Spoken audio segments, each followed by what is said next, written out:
अस्सलाम वालेकुम। Recce centre Karachi में खुश आमदीद। मेरा नाम आमिर है। मैं एक psychologist, reiki master and hypnotherapist हूँ। आज का टॉपिक जो है वो बच्चों की जेब खर्च के हवाले से डिस्कस करेंगे कि बच्चों को कितना जेब खर्च देना चाहिए जिसकी वजह से उनकी शख्सियत या तो ख़राब ना हो या फिर उसमें अच्छा असर पड़े। सबसे पहले बात यह है कि बच्चों की जेब खर्च ज़रूर देनी चाहिए क्योंकि वो भी एक इंसान है, वो माशरे का हिस्सा है और वो भी अपनी ज़रूरियात को, अपनी एक चीज़ को समझते हैं क्या पसंद है, क्या उनका दिल चाह रहा है, जिसकी बुनियाद पे वो ये फ़ैसला करने में आमादा और एक अच्छी उनके अंदर चीज़ें नुमायाँ होती हैं जब भी वो अपने पास से कुछ खर्च करते हैं। जब अपने पास से कुछ खर्च करते हैं तो उनके अंदर इंडिपेंडेंसी बढ़ती है, उनके अंदर एतमाद बढ़ता है, उनकी शख्सियत में फ़र्क नज़र आता है जब वो अपने पास से कुछ चीज़ें पैसा खर्च करते हैं। अब कुछ वालिदैन इस बात को कहते हैं कि हम तुम्हारी तमाम ज़रूरियात पूरी कर तो रहे, इसको जेब खर्च की क्या ज़रूरत है। हालांकि ऐसा नहीं है, वो भी एक इंसान है, उसकी भी ज़रूरत है। हाँ, जेब खर्च अगर आप दें तो दो चीज़ों को मद्देनज़र रखें। एक तो ये कि आप अपनी हैसियत के मुताबिक दें।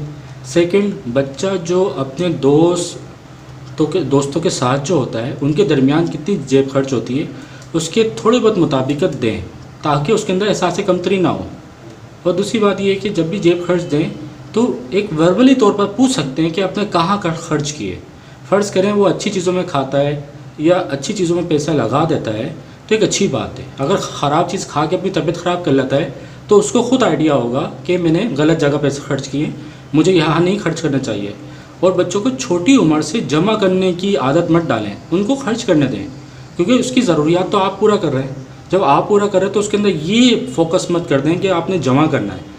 एक जब वो समझदार बाशऊर होने लगे तब उनको आप थोड़ा थोड़ा आइडिया दे सकते हैं कि आप जमा करें। छोटी उम्र में उनको जमा करने का बिल्कुल भी न दें क्योंकि वो उनकी जो जितनी भी एनर्जी है और जितनी भी उनकी माइंड की प्रोग्रामिंग है वो दिलचस्पी से हटकर जमा करने में चली जाएगी सारी। फिर वो अपने ऊपर और अपनी पसंद के ऊपर बिल्कुल भी कायल नहीं होंगे, जिससे उनको बहुत सारी चीज़ों में डिफरेंस पैदा होगा कि मुझे क्या चीज़ चाहिए, क्या चीज़ नहीं चाहिए, क्या चीज़ बेहतर है, क्या चीज़ बेहतर नहीं है। तो खर्च करने से उनकी अंदर की इंडिपेंडेंसी बढ़ती है जिससे वो अपने आप को पहचानते हैं, क्या अच्छा लगेगा, क्या बुरा लगेगा।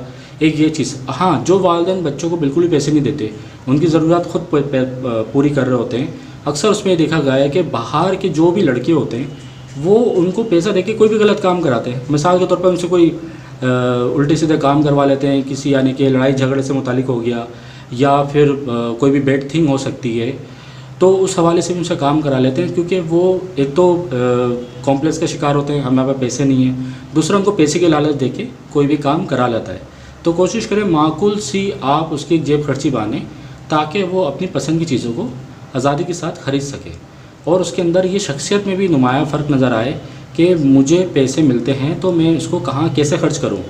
उससे आप उसको आइडिया भी दे सकते हैं, कुछ चीज़ें खुद दिला भी सकते हैं और कोशिश करें कि कुछ चीज़ें मॉनिटर भी करें कि कहाँ कैसे खर्च कर रहा है। ये छोटी छोटी चीज़ें जो आपके बच्चे में बहुत अच्छी डेवलपमेंट ला सकती हैं। उम्मीद करता हूँ टॉपिक से आपको फ़ायदा हुआ होगा और अगर आप मेरे चैनल पर नए हैं और आपने मेरे चैनल अब तक सब्सक्राइब नहीं किया उसको सब्सक्राइब कर लें और ये वीडियो उन पेरेंट्स तक लाजमी पहुँचाइएगा जिनको इसकी ज़रूरत है। शुक्रिया।